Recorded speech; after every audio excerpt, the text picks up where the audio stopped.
All right, class, settle down, Vortexer says to a classroom full of a diverse species of aliens. Some had tentacles, chitin, fur, horns, fangs, and many more. He was of the chloric species. They were quadrupeds, though they now prefer to be bipedal as it was the most common type of species in the galaxy. Their arms were far longer than their torso and legs combined. They have 3 fingers each with a protruding spike by their elbow. They had 3 eyes, one forward and the other 2 to the side, body covered in fur except for their underbelly. Their nose were just below their frontal eyes. The classroom was visibly excited for today. Some were fidgeting, restless, and overall far too eager to get the day started. It was the long-awaited trip after all. Vortexer could understand the feelings of his students. When he was their age, he too was excited by the event. Okay, before we go, let's get a roll call just to make sure we are all present as he walks toward the podium in the front of the class. He pulled up a folder and started to recite each student's name. All students were present and he was about to command everyone to follow him to the sky buses, the school speakers ringing to life. To all the students of the Central Galactic Academy, this is your principal speaking. As you all know, on this auspicious day, you are to have fun and release the stress of the midterm. Keep your fun to an appropriate level and again, have fun. Vortexer looks back to his class. All right, follow me to the airbuses, he says. And immediately all of the students stood up and packed their bags heading for the doors. The students rushed to the field where most of the other students in their grade were. They were neatly lined up and all shouted with excitement as multiple airbuses slowly landed. Single file, people, single file, Vortexer shouts as one by one his students get on the bus. Throughout the bus ride, his students sang songs, ate snacks, played cards, etc. He did not reprimand them. This day is meant for them to have fun and take out their frustrations after all, though he was worried about one student in particular, Zarak. Zarak is part of the Luminexian species. Prided for their prowess in combat and organization, they have a natural kitten as hard as metal. Their muscles are larger compared to other species. Their sense of smell were extraordinary, and their lust for battle and blood meant that they were proficient in battle. Luminexians hated the weak and frail, and Zarak was just that. His muscles were underdeveloped due to genetics. He was far smaller than the standard Luminexians, resulting in being bullied by other Luminexians. Though he did compensate with his intelligence, this still was not enough to stop the bullying. As it turned out, Zarak became that of an isolationist, always keeping to himself, and multiple times would be seen alone with bruises going home. Vortexer was worried about his mental health, and he always gave him the motivation to keep on moving forward, almost as a father figure. At least, that's what he sees himself as. Vortexer was sitting beside Zarak in the front. Usually, no one likes to sit with the teacher and prefer the back rather than the front. The bus being 2 rows of seats on each side with 4 seats at the back, it was not unusual for a student to have to sit beside the teacher. Zarak, are you excited for today? I heard we were going to the museum. I know you like history, so this trip is right up your alley, Vortexer said excitedly. Zarak nodded. It was hard talking to an isolationist. They usually stay quiet unless you talk to them about topics they actually like. In Zarak's case, he is infatuated with history. Throughout the ride, they talked, though it was more like a single-sided conversion. The Airbus was now above the central galactic city of Prime. The planet of Prime was located in the center of the known universe, a trading hub of all sorts of materials and rich culture. The Airbus slowly descended into a parking spot dedicated to the school's trip. The other Airbuses followed suit. All right, class, remember to keep with the group. Don't run around making noise and disturbing others, Vortexer says to the class. Vortexer steps out first. The busy streets and the cacophony of vehicles slightly overpowered his auditory organ, though it was quick to recover. The museum was across the busy street, cars honking and zooming through the streets. The entire class stood by the designated crossing zones waiting for the zone to turn green, signaling them to cross. Vortexar looks behind him, trying to find Zarak through the crowd of students. He looks for a little while, they find him just a few students behind. Vortexar waves at him, and Zarak waves back, just as the crossing turns green. The students formed a line and began to cross the street. Their excitement could not be contained as they walked towards the greatest, most grandest Central Galactic Museum of sapient races. The museum itself was a work of art. White stone's walls carved showing all known species of the galaxy. Its pillars were huge, almost touching the skies. Each pillar were carved to the very first sentients to propose and create the very museum they now are memorialized. The class went up a white stone stairs. They were not the only ones in the museum, as other visitors were also present, though they were much more numerous. I wonder what the cause of the fuss is, Vortexar thought to himself. The entire school waited in line while the lead teacher went in front desk to tell her of our current situations and the agreement between the museum and the school.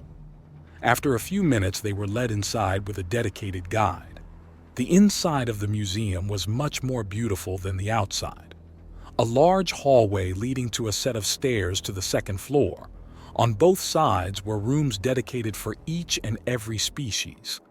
Each room is filled with the history of the species, everything about its past. Outside of each door is a carving in stone of the species it belongs to, as well as its name in a bronze plate below the statue. Hello, children. My name is Amedia. I am of the chloric species, much like one of your teachers here, the guide says out loud in order to catch the students' and faculty's attention. A few rules to obey. Stick with the group and do not wander alone, she continued. By the end of the day, we should be able to learn more about each and every species in the universe, and most of all, have our fun, she added. With that, the students lined up eager to explore the museum. The first room we went into was the Astrodon species. They were experts in research and famed for creating and manufacturing most of the needed materials in the entire galaxy. The guide showed us the species' first introduction to the Central Galactic Union, ancient predators, their people's history, weapons, biology, and many more. This continued for the remainder of the following species: Chloric, Lumerians, Quadaran, Itronians. We found ourselves on the Luminexians. As we went through the exhibit, I found myself glancing towards Zarak, seeing if he was okay. He was nowhere to be found. I looked around again and again. 3 times I scanned the room. I simply could not find him. I started to panic, though I needed to keep my calm. I approached the guide. Amedia, one of my students is missing. I cannot find him, Vortexar whispered. Okay, calm down, Mr. Vortexar. I'll issue an alert to other guides. Maybe he just got dragged by another group of people, Amedia says. Amedia tapped his wristband and it glowed orange. I could not see what was on it, though. Panic-stricken, my mind went into overdrive. I sped for the door, thinking that Zarak may have just left the group to go to the new exhibit recently added to the museum. After all, it would be logical that he would be there, considering he loved history. I walked past multiple doors, and at the end of the hallway, I could see a large number of people lining up for the new exhibit. The exhibit had a security detail, so I went and approached them. Sirs, please, have you seen a Luminexian boy about this height? He's smaller for most and should be easy to locate, I say, in a hurried and nervous way. Sir, we have not seen a child enter the room. Though I'll ask the inside security, it may be possible he slipped in, but it's highly unlikely. The new exhibit is for adults only, so it should not be hard to notice a child, he explained as he pressed his earpiece. He was a Peltarian, fur on their entire body, pointed snout and 2 front eyes, 4 limbs and 5 digits each. The exhibit was about a new species that entered the Union. Veletons were a race of sentient slime people, able to shape their body into any form, as well as having a talent for engineering. It was restricted for children because the exhibit was not yet complete, showing only engineering feats, blueprints, and the species was still in the process of siphoning their history so that it may be for all to see. His earpiece crackled. He turned to me. "Sir, no child is currently inside. We confirmed it twice. Only adults are inside," he says. I was now anxious. What could have happened to Zarak? If anything bad happened to him, I would not forgive myself. Him? Mr. Vortexer, I assume." I heard a voice. It was toward the stairwell. "I found this youngling, and I'm pretty sure he gave you quite the scare." I turned around. I saw an unfamiliar race. He looked like a Peltarian, but he did not have fur on her body except for the small volume at the top of his head dropping down to her shoulder. A genetic malfunction, perhaps, I asked myself. Zarak came down the stairs with an unbelievable amount of joy, as if the dark clouds that always surrounded him were gone. "I thank you greatly. I hope he did not bother you too much," I say, as I close my eyes and bent my chin upwards, showing my jugular as a sign of respect. The being responded by clinging the end of her clothes and bending one knee behind her and bowing. "It was no big deal. In fact, he was quite fun to talk with," she answers. To talk to, I thought to myself. Even now it is hard to make him do small conversations. Yet this female was able to talk to him for I don't know how long. The female wore an elegant tight dress that defined her slim body type. It was of the color black. She was also wearing an eye protector, a cloth that covers her eyes. It was full of color and embroidered with beautiful patterns. She had gloves that went from her hands to her elbow. A few hours before disappearance, Zarak, during the very first room, was fascinated by the new additions to the exhibits. Though there was only one thing he so wanted to explore, the newest exhibit in the museum, a new species to learn about and research, something he liked to do. During the third room, he quietly snuck out and darted towards the line of people waiting to enter the new exhibit. As he was waiting for his turn, one of the adults notices him. "Child, you are not allowed here," he says. "And why would that be, sir?" Zarak asks politely. "The exhibit is prohibited to children as the current exhibit details adult-related topics, and besides, I doubt the guard will let you in," he answered. Clearly disappointed, Zarak left the line and started to walk towards the room his class were in. Again, curiosity got the better of him. The second floor. I think there never was a second floor in the museum. I wonder where it leads, he thought to himself. He walked towards the stairs. Step by step, he slowly climbed up. As he slowly reached the top of the stairs, he could hear people talking, machines whirring, a bunch of construction sounds. He saw a species he had never seen before. They were furless, wearing helmets colored yellow. Their attires were green suits with a yellow logo of a shovel, and below that says Builder. He was amazed by the discovery. He failed to see that one of the species was standing right behind him. "Might I ask your purpose of being here, child?" the stranger asked. Zarak flinched. Nervously, he turned around and saw the stranger. She was much taller than him, her hands on her hips and slightly bending forward. "I am sorry. I got curious to where the stairs lead and ended up here. I wanted to go to the new exhibition and, well, I heard children were not allowed," Zarak answered. The stranger looked at him up and down. "You are a Luminexian, correct?" the stranger asks. "Yes, I am a Luminexian. You are the first being able to guess my species," Zarak answers. "I guess I can't blame them. You are far more thinner and smaller than most Luminexian young," the stranger. "I'm guessing it's a genetic mutation, the reason for your state," the stranger asks. "You are correct, sire," Zarak answered. He thought that the species before him was male, as the amount of muscle was comparable to that of a grown Peltarian, though far lower than a fully grown Luminexian. First, I am not male. Quite the contrary. Second, you said you wanted to go to the new exhibition, correct? She asked. Forgive me then, miss. And yes, you are correct, Zarak answered. Then why don't you help me? I am in charge of operation on the new human exhibit here, and I would like to get recommendation from another being beside another human, who know you might provide new insights and ideas. She says, What? Would you like me, a nobody, to help you set up this new exhibit? Are you sure? What if I fail to meet your expectations? Zarak asked nervously. He had heard of the new species, humanity, a race of sapients from the dark beyond, a section of unexplored void thought to be impassable by any and all sapient race. It was thought to have nothing, but they were proven wrong when one of humanity's arc ships came barreling from the void. They were in cryo-freeze and once thought that they were dead.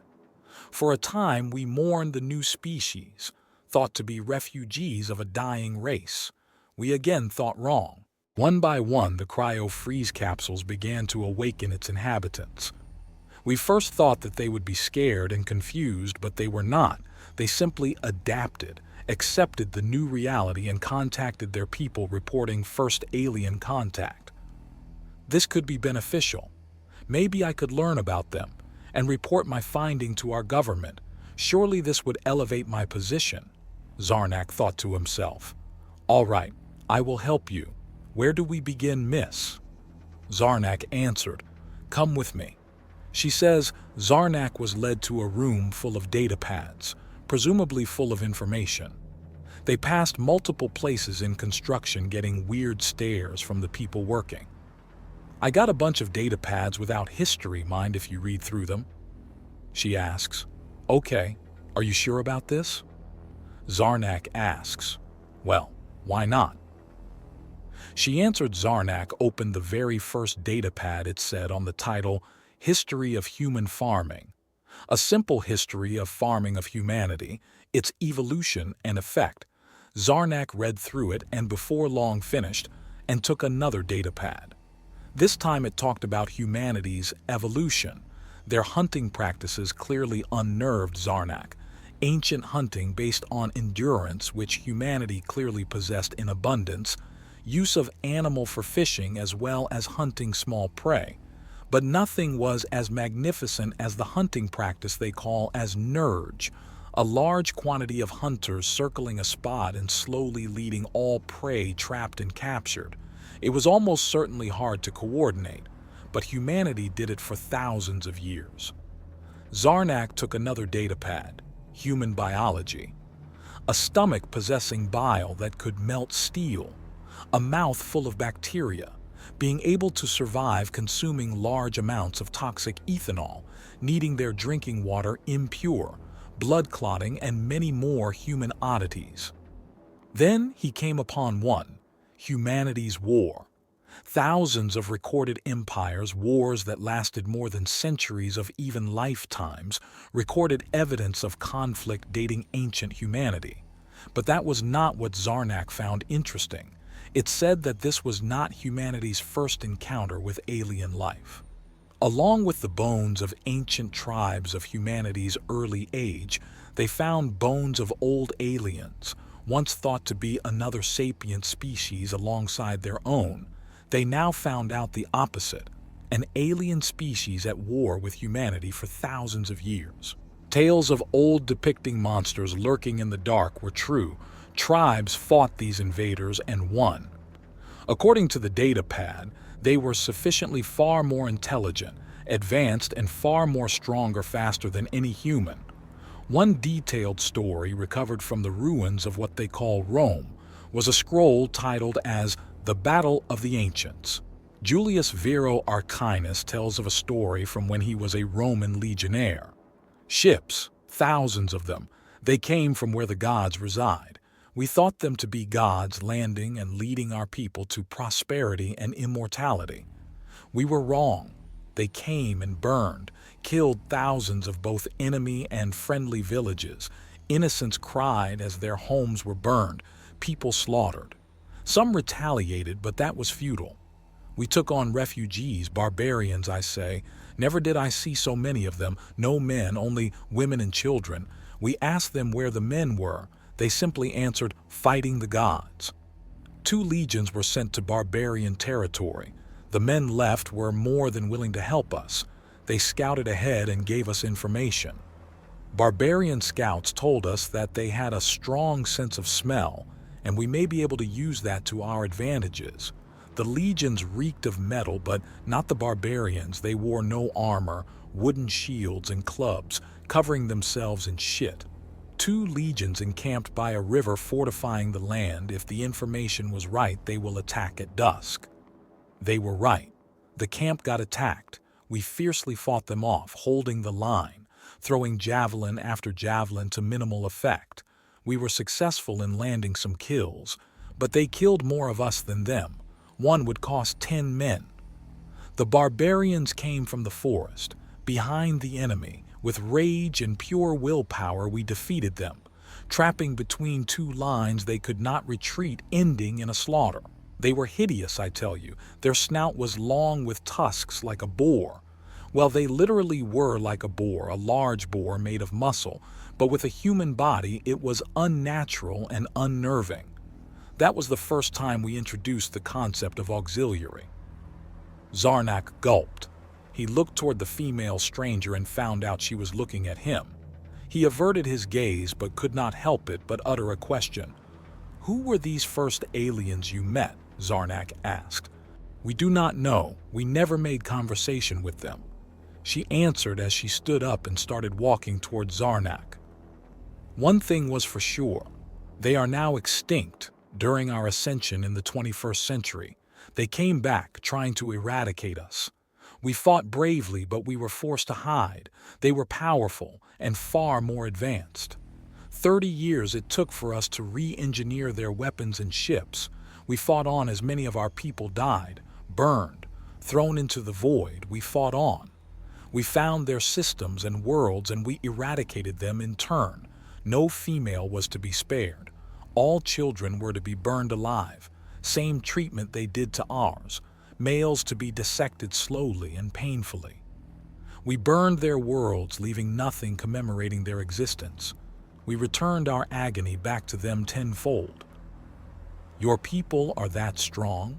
Zarak asked. "No, we too have our weaknesses," she answered.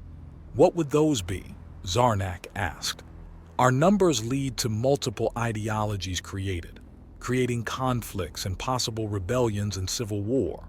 Our empathy leads us to commit to unfavorable engagement in the name of morality. Our greed leads us to betray our own. Our anger leads us to throw intelligence down the drain. Our trust leads us to be betrayed by the most unlikely. We are a species full of weakness, yet these are also our strengths. Our numbers mean that when an outside force messes with us, we would outnumber them. Our empathy leads us to create friends and alliances. Our greed made it so that we wanted what others have. Tech, for example, would be researched by greedy people and re-engineering it. Our anger led us to commit sacrifices to achieve victory. Our trust would lead to thousands of years of friendly relations when maintained by both parties." She answered. Zarak was stunned. A race full of weakness, impurities, problems. See their weaknesses as strength, far different than my people. To Luminexians, weakness is despised, but then they do not hide it. Certainly, the biology datapad did mention about multiple people with weakness achieving great things and venerated by their people. Maybe I could too, he thought to himself. An orange glow came from the wrist of the female. She looked at me and sighed. "Well, time to bring you back to your group. Come with me," she commanded. Zarak walked behind the female as they walked down the stairs. Once they reached the bottom, he ran straight for his teacher and hugged him. He looked again to the female and mouthed, "Thank you." "Commander, Commander!" An assistant woke Zarak. The bridge was busy. The men were getting ready to jump out of the hyperlane. "Okay, ready all stations. Expect an engagement as soon as we jump out," Zarak commanded. "Yes, sir," The crew shouted loudly. "Sir, are you sure this is a good idea? We are up against one of the greatest armada with only 300 ships. We certainly would lose." His assistant complained. "Yes, we are certain to lose, but we are not alone. They will surely come." Zarak answered. "They, sir?" His assistant asked.